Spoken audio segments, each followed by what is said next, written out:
चलो, death of a partner, chapter 4 का अगला सेगमेंट। तो डेथ में हमको क्या पढ़ना है? जो रिटायरमेंट में था सब वही डेथ में है, तो इसलिए उस पॉइंट को सारे हटा दिए हैं जो कल पढ़े थे। आज कुछ नए पॉइंट उसमें ऐड हो रहे हैं डेथ में। Amount payable to deceased partner, जो पार्टनर मर रहा है उसको जो अमाउंट देना होता है वो। Share of profit till date of death of partner, ये एक नई चीज हमको पढ़नी है, शेयर ऑफ प्रॉफिट। ये इसके हम मेथड निकालेंगे, इसमें हम देखेंगे मेथड टू कैलकुलेट। इसमें दो मेथड होते हैं उसके अकॉर्डिंग, और फिर उसका अकाउंटिंग ट्रीटमेंट ये भी दो तरह का होता है, टू वेज, दो तरह से मिलेगा। तो उसका अकाउंटिंग ट्रीटमेंट देंगे। पहले हम निकालने का ढंग सीखेंगे अमाउंट, और उसके बाद उसका अकाउंटिंग ट्रीटमेंट क्या होगा वो। तो सबसे पहले हम ये तय कर लें कि amount payable to deceased partner वो कैसे निकलता है।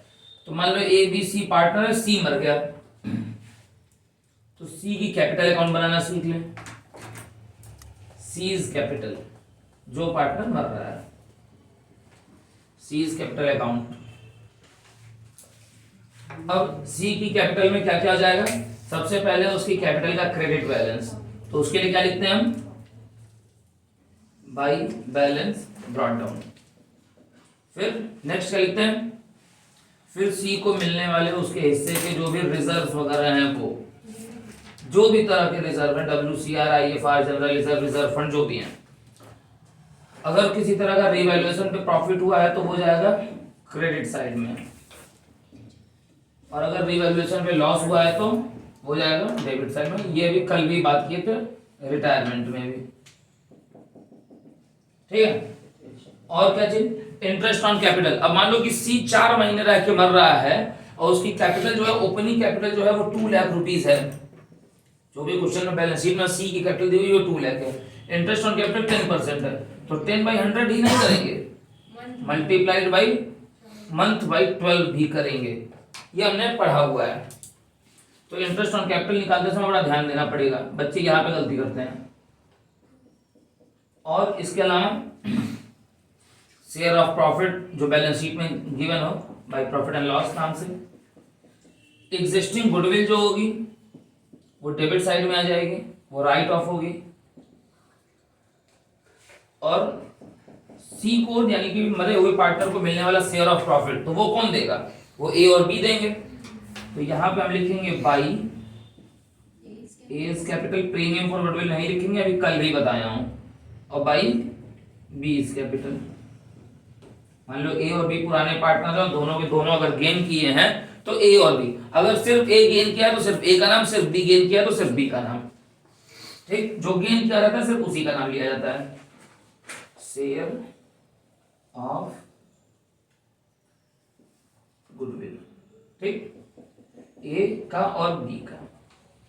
अब ये वाला जो है ना accounting treatment of share of profit till date of death, ये मान लेते हैं हम कि अमाउंट आ चुका है। अब वहां पे होल्ड करो, अब आओ यहां पे, मान लेते हैं हम कि अमाउंट आ चुका है, तो अकाउंटिंग ट्रीटमेंट होती क्या है? पहले हम अकाउंटिंग ट्रीटमेंट पढ़ेंगे।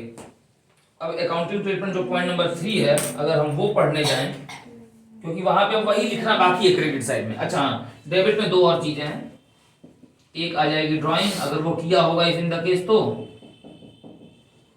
एक आ जाएगी इंटरेस्ट ऑन ड्राइंग, अगर इंटरेस्ट ऑन ड्राइंग भी लगी होगी तो। अगर किसी तरह का कोई एग्जिस्टिंग लॉस है, एक्यूमुलेटेड लॉस, तो वो आ जाएगा, या तो पीएल नाम से आ जाएगा, या तो एडवर्टीजमेंट सस्पेंस नाम से आ जाएगा, ठीक। अब वहां पे होल्ड कर लेते हैं, आते हैं थर्ड वाले पॉइंट को यहाँ पे डिटेल में देखने। तो accounting treatment of share of profit till date of death, इसमें अकाउंटिंग ट्रीटमेंट होता है, जिसका पहला मेथड है वो क्या है?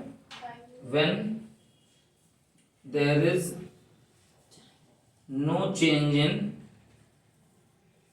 Profit sharing ratio among remaining partner. जब रिमेनिंग पार्टनर्स में प्रॉफिट शेयरिंग रेशियो न चेंज हो, हम मान लेते हैं कि अभी मान लो कि हम पॉइंट नंबर 2 सीख चुके हैं, मेथड टू कैलकुलेट हम निकाल चुके हैं अमाउंट। तो जब प्रॉफिट शेयरिंग रेशियो रिमेनिंग में ना चेंज हो, अगर नहीं चेंज हुआ, तब एंट्री क्या बनती है तुम्हारी?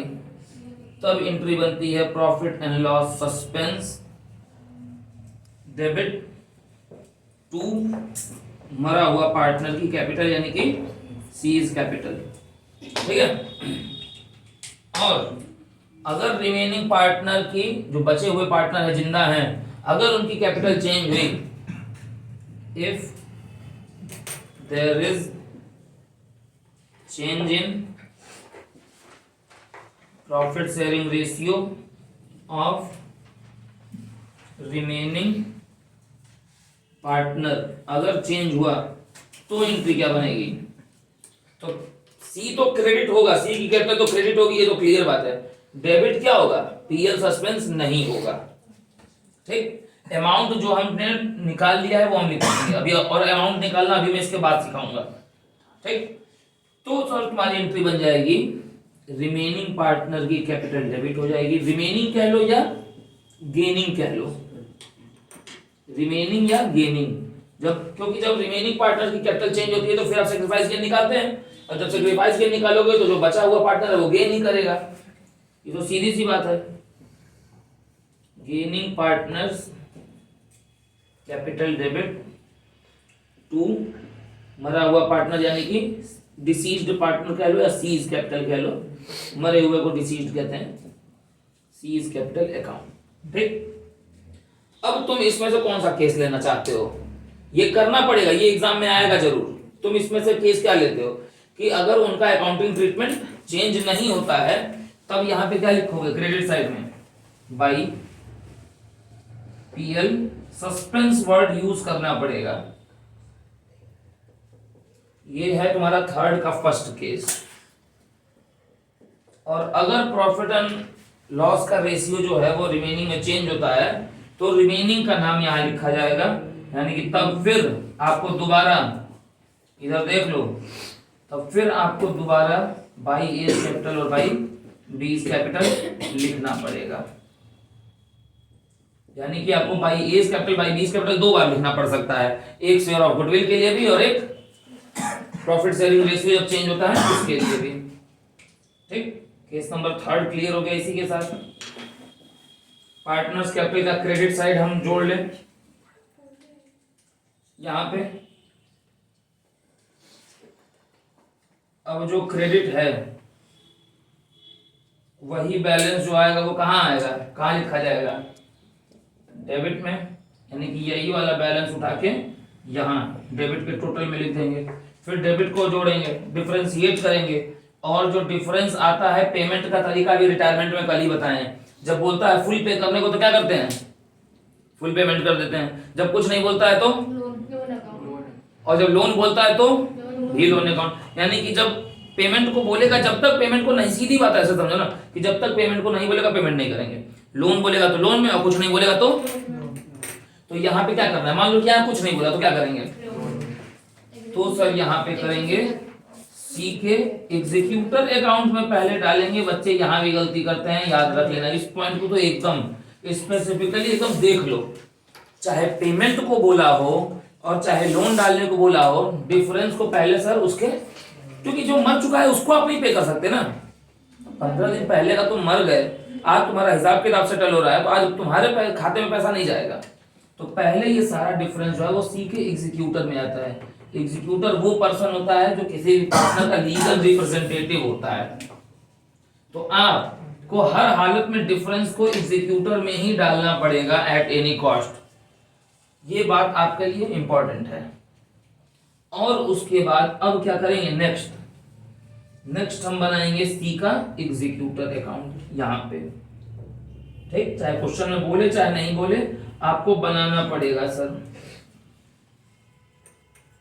मैं सजेस्ट करता हूं कि बिल्कुल बनाओ, चाहे बोले चाहे नहीं बोले, इसका इंप्रेशन बड़ा पॉजिटिव पड़ता है। अब सी के कैपिटल में एग्जीक्यूटर किधर है? तो एग्जीक्यूटर में सी की कैपिटल किधर आएगी? तो हम लिखेंगे सर बाई सीज एग्जीक्यूटर अकाउंट। अब जो बोला है, अगर बोला है पेमेंट करने को तो हम डेबिट साइड में पेमेंट करेंगे टू बैंक लिख के। अगर पेमेंट को नहीं बोला है तो क्या करेंगे?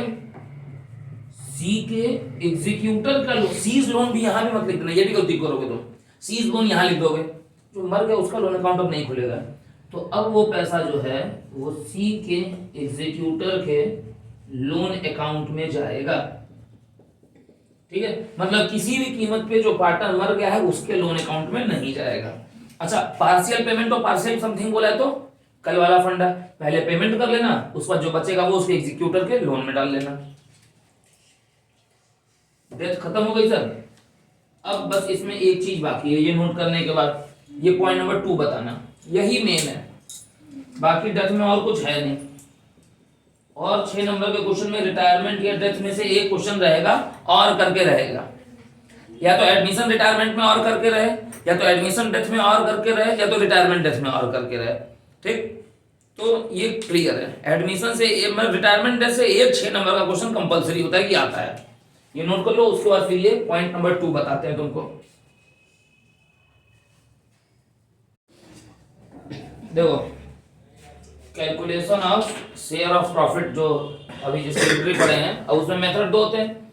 एक होता है टाइम बेसिस पे। टाइम बेसिस में आजकल खेल हो गया है। खेल ये है कि टाइम बेसिस का मतलब या तो लास्ट ईयर के ही प्रॉफिट पे निकालने को बोल दें, और या तो बोल दें एवरेज प्रॉफिट पे निकालने को। तो अगर लास्ट ईयर के प्रॉफिट पे निकालने को बोला है तो जो तुम्हारा लास्ट ईयर का प्रॉफिट है, अब मान लो कि सी जो है वो मर गया, तो तुमको सी शेयर ऑफ प्रॉफिट निकाल, उसका आंसर यहाँ पे लिख रहा हूँ। ठीक है, तो जो सी का शेयर ऑफ प्रॉफिट है वो कैसे निकलेगा? अगर लास्ट ईयर का प्रॉफिट क्वेश्चन में गिवन है तो वो कहाँ गिवन होगा? बैलेंस शीट के किस साइड? Liability side. वो वाला प्रॉफिट का पैसा निकालो जो वहां गिवन है, वो मल्टीप्लाइड बाई सी जितने महीने रह के मरा है वो मल्टीप्लाइड बाई सी का शेयर। इतना कर लोगे सी का प्रॉफिट आ जाएगा। अब सी का प्रॉफिट आया, अब अगर रेशियो नहीं चेंज है तो बाई पीएल सस्पेंस लिख के वो फिगर लिख दोगे यहाँ पे, और अगर चेंज है तो रेशियो निकाल के और फिर ये करके लिखेंगे। ठीक, और अगर एवरेज प्रॉफिट पे निकालना है तब पहले सबसे पहले तुमको क्या निकालना पड़ेगा? ये पहला पॉइंट जो ये यहाँ पे बनाए डॉट, एवरेज प्रॉफिट निकालो। जब एवरेज प्रॉफिट निकल जाएगा तो फिर आपको क्या करना पड़ेगा? सी का शेयर ऑफ प्रॉफिट निकालना पड़ेगा, और उसका फॉर्मूला ये है, जो एवरेज प्रॉफिट आया वो ए डॉट प्रॉफिट, जो एवरेज प्रॉफिट आया वो multiplied by month by 12 multiplied by share of deceased partner, यानी कि सी का जो शेयर है वो। ठीक, और अगर टर्नओवर, और दूसरा बेसिस है ऑन सेल या ऑन टर्नओवर बेसिस। तो सेल बेसिस पे ये होता है कि पिछले साल की सेल गिवन होती है, पिछले साल का प्रॉफिट गिवन होता है, और इस साल की सी के मरने तक की सेल गिवन होती है। तो आपको पहले प्रोपोर्शनल प्रॉफिट निकाल लेना है। प्रोपोर्शनल प्रॉफिट इस फॉर्मूले पे निकलता है, प्रीवियस ईयर का प्रॉफिट जो गिवन है वो ऊपर, डिवाइडेड बाय प्रीवियस ईयर की सेल नीचे, मल्टीप्लाइड बाय करंट ईयर की सेल वो। तो इससे पता चल जाएगा कि कितना इस साल का प्रॉफिट होना चाहिए। जब इतना प्रॉफिट होना चाहिए तो मल्टीप्लाइड बाय सी का शेयर। अब बच्चे ये पूछते हैं कि सर मंथ बाय 12 क्यों नहीं? क्योंकि इस साल की जो सेल है वो उतने ही महीने की है ही, तो वो अलग से निकालनी नहीं है, तो इसलिए इस फॉर्मूले में मंथ बाय 12 नहीं लगेगा, और टाइम बेसिस वाले फॉर्मूले में मंथ बाय 12 लगेगा। बस इतने की बात है। ठीक, ये हो गया, नोट कर लो।